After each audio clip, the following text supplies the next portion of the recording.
MBC 뉴스 임명찬입니다.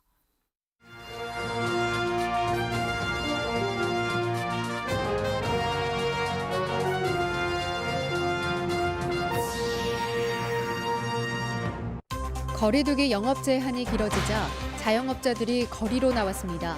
더 이상은 생계가 막막하다며 대책을 요구했습니다. 충청권 4개 시도가 2027년 하계 유니버시아드 공동 유치에 뛰어들었습니다. 추진단도 출범했습니다. 신규 택지에서도 학교 신설이 하늘의 별 따기입니다. 학생이 줄어 학교를 늘리기 어려운 게 현실입니다. 코로나19로 비대면 수업을 한 지난해에도 학교 폭력이 여전했습니다. 100명 중 1명은 피해 경험이 있다고 답했습니다. 여러분 안녕하십니까? 코로나19 3차 대유행이 점차 사그라드는 모양새에 그동안 영업 제한을 받았던 자영업자들의 반발이 거세지고 있습니다. 방역 지침을 완화하거나 납득할 만한 수준의 지원금을 지급하라며 곳곳에서 거리로 나왔습니다. 보도에 이지영 기자입니다. 지난달 1일부터 영업 제한에 들어간 충주의 한 노래방. 거리두기 단계가 상향되면서 줄곧 저녁 9시까지만 영업할 수 있습니다. 문을 열 수는 있지만 사실상 한 달 넘게 휴업한 상태. 주로 밤 시간대 손님이 찾아오지만 받을 수 없기 때문입니다. 실질적으로 영업은 9시부터 시작인데 9시에 영업 제한을 묶어놓으니까 80%는 영업을 안 하고 있는 상태예요. 술집도 사정은 비슷합니다. 작은 가게 3곳을 운영했지만 2곳은 개점 휴업. 겨우 열고만 있는 한 곳도 저녁 장사로는 감당이 안 됩니다. 다달이 나가는 임대료는 물론 인상된 공공요금마저 야속한 수준입니다. 버는 거는 한계가 있는데 월세 같은 경우에는 이제 실수가 없어서 계속 나가고 있는 상황이거든요. 보상금을 지불하라! 결국 노래 연습장 협회와 외식업계 모두 시청 광장에 모였습니다. 저마다 피켓을 들고 생존이 쓰인 머리띠를 맨 채 방역 정책을 비판했습니다. 정부의 사회적 거리두기에 앞서 선제적으로 방역 수준을 높였던 지자체에 대책을 요구하는 목소리도 나왔습니다. 정부의 오락가락한 선택적 방역 지침과 지원책은 우리를 더욱더 옥죄고 있습니다. 우리는 살고 싶습니다. 도청 앞에서는 유흥시설 업주들이 집회를 여는 등 형평성 논란에서 시작해 각 업계와 지역 전반으로 퍼지고 있는 반발. 전문가는 일부 업종의 희생이 필요한 방역에 균열이 나지 않으려면 더 적극적인 지원이 필요하다고 지적합니다. 일본이나 독일 같은 경우에는 영업 제한 업종 같은 경우에 고정 비용이나 일비 개념으로 그 지원을 해주고 있습니다. 피해를 입는 일부 업종 같은 경우에는 적극적인 재정 정책으로 이 사회적 거리두기의 영향을 최소화하는. 자치단체 차원의 재난지원금도 다시 수면 위로 떠오른 상태. 충청북도는 소상공인 자체 지원 방안을 검토하고 있다고 밝혔습니다. MBC 뉴스 이지연입니다. 코로나19로 학교 가는 날이 많이 줄어도 학교 폭력만큼은 좀처럼 줄지 않았습니다. 특히 학교 폭력을 보고도 모른 척 했다는 학생이 늘었습니다. 김영애 기자가 보도합니다. 코로나19로 사상 초유의 개학 연기와 원격 수업이 이뤄졌던 지난해. 청주의 한 초등학교는 1학기 전체 등교일 수가 열흘에 불과했고 충북 전체로도 50.5일에 그쳤습니다. 그래도 학교 폭력을 경험한 학생은 어렵지 않게 찾을 수 있습니다. 친구들 가는데 모자, 가방 뺏고 도망치고 그랬어요. 그때는 그냥 쫓아가서 갖고 왔어요. 그냥. 별명 같은 게 있잖아요, 친구들끼리. 듣기 싫은 별명 같은 거를 애들한테 불러가지고서 기분 나쁘게.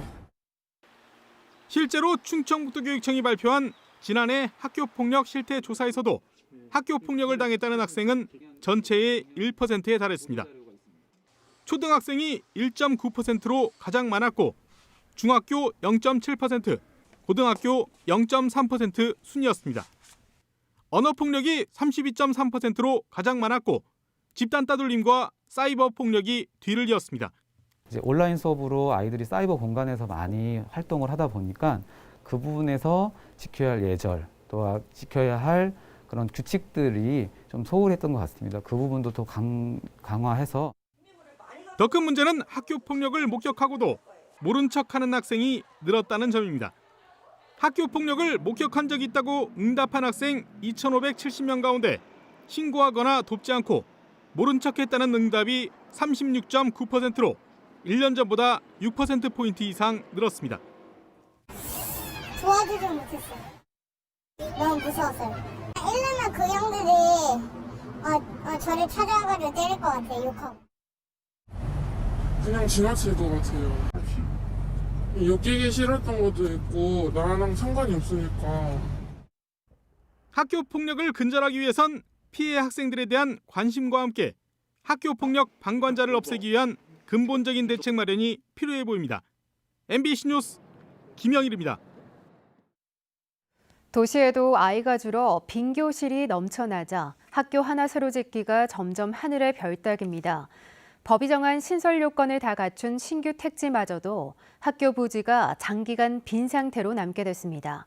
심충만 기자가 취재했습니다. 지난해 초등학교 신설 계획이 발표된 청주 최대 규모의 택지지구. 신축 아파트 4,000세대 이상이라는 법정 신설 요건을 충분히 넘어섰는데도 학교를 더는 늘려선 안 된다며 도심의 기존 학교를 이전하는 조건이었습니다.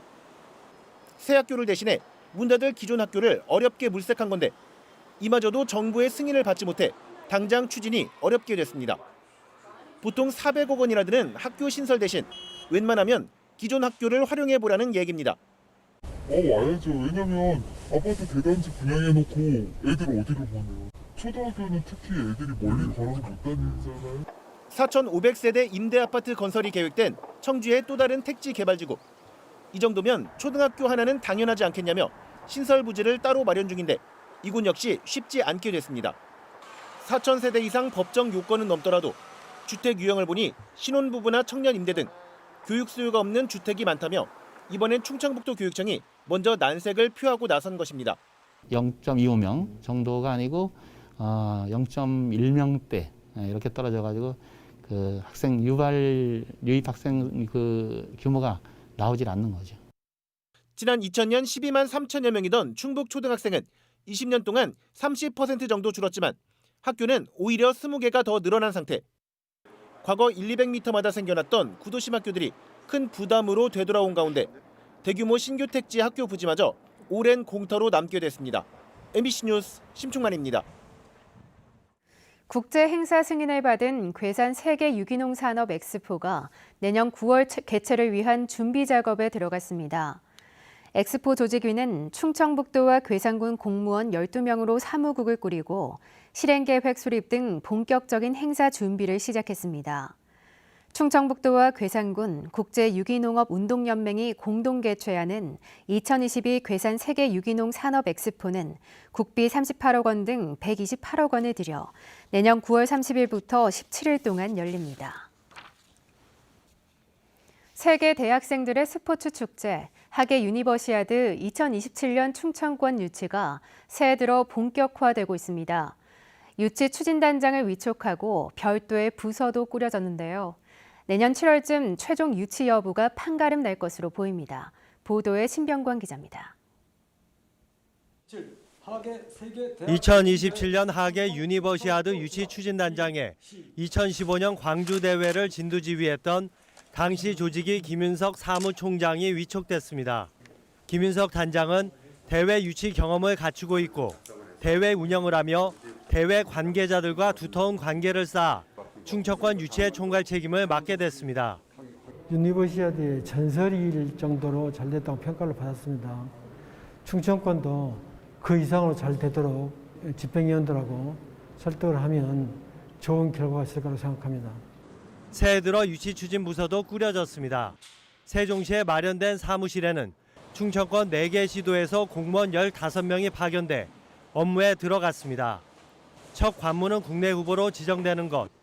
충청권을 제외하고는 관심을 보이는 시도가 아직 없어 올해 상반기 중 국내 후보로는 무난하게 지정될 것으로 예측되고 있습니다. 4개 시도가 연합해서 한다는 데가 여태까지 동향으로 봐서는 우리 충청권밖에 없습니다. 지금 현재로서는. 그래서 다른 시도에서는 하지 않을 것으로 보고 있습니다. 현재 전 세계적으로 미국 내에서 휴스턴 등 4개 도시와 덴마크 코펜하겐, 대만 타이베이 등이 유치를 저울질하고 있습니다. 2027년 대회는 150여 나라에서 15,000여 명이 참가해 아시안게임에 버금가는 규모로 치러질 것으로 예측되고 있습니다. 유니버시아드에서 아시안게임으로 다시 유니버시아드로 유치 방향을 튼 우여곡절을 겪었습니다.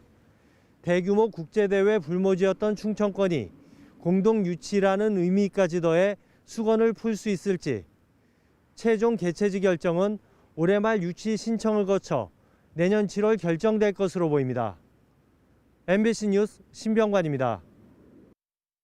균형발전 지방분권 충북본부와 충청권 공동대책위는 성명서를 내고 청주도심 통과 계획이 포함된 충청권 광역철도망 구축 방안을 제4차 국가철도망 계획에 반드시 반영할 것을 정부에 촉구했습니다. KTX 오송역을 설치해놓고도 청주도심과 접근성이 좋지 않아 철도 서비스에서 철저히 소외당해온 86만 청주 시민들에게 도심을 통과하는 광역철도 건설은 새로운 대규모 수요를 창출할 수 있는 사업이라고 강조했습니다. 요즘에는 안전사고 우려 때문에 아무 데서나 얼음 낚시를 못하지만 90년대 이전까지만 해도 이맘때면 떡매 얼음 낚시가 동네 개울마다 진풍경을 이뤘는데요. 그때 그 시절 강태공들의 손맛, 라떼뉴스에서 함께 느껴보시죠.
코로나19 확진 환자 발생으로 지난 8일 비상근무 체제에 들어갔던 충북 119 소방상황실이 내일부터 정상 운영됩니다.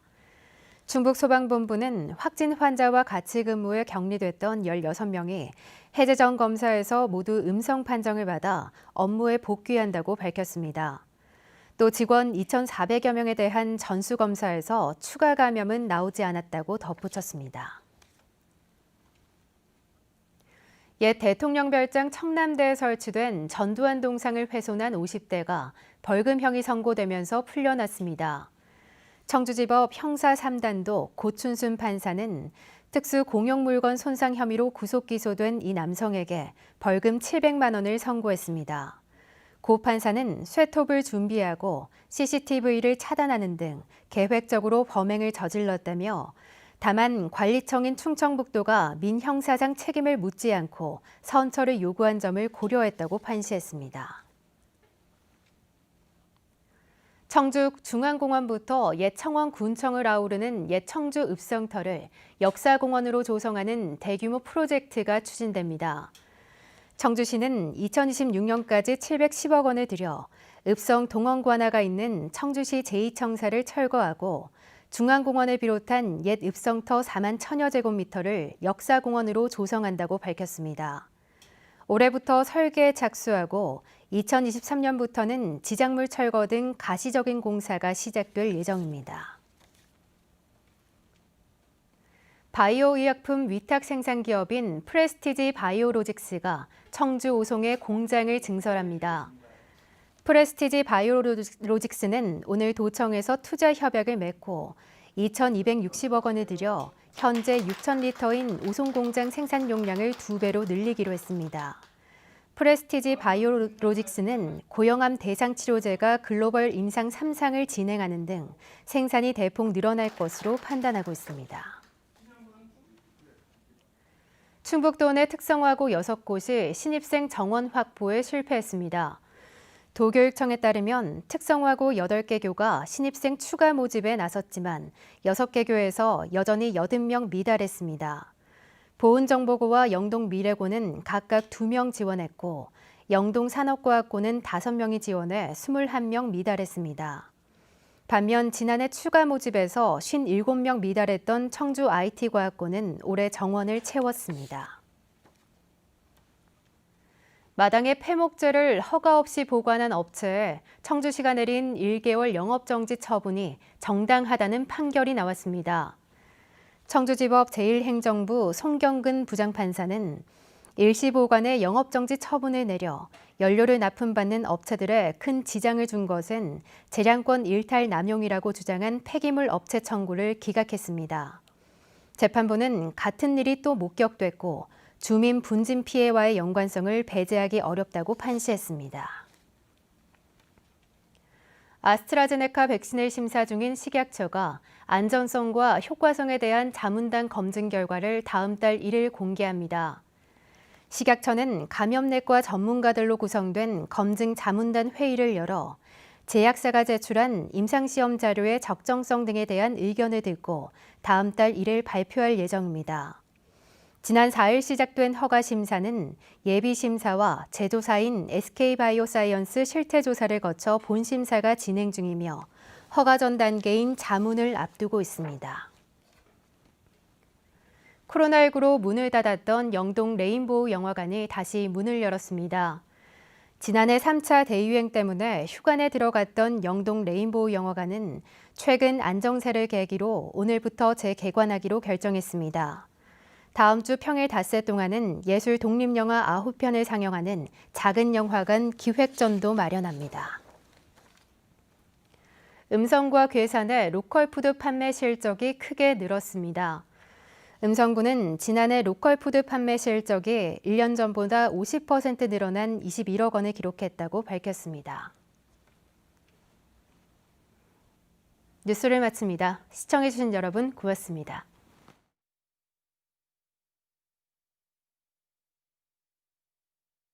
아이 키우는 아빠 입장에서 되게 마음이 아프더라고요.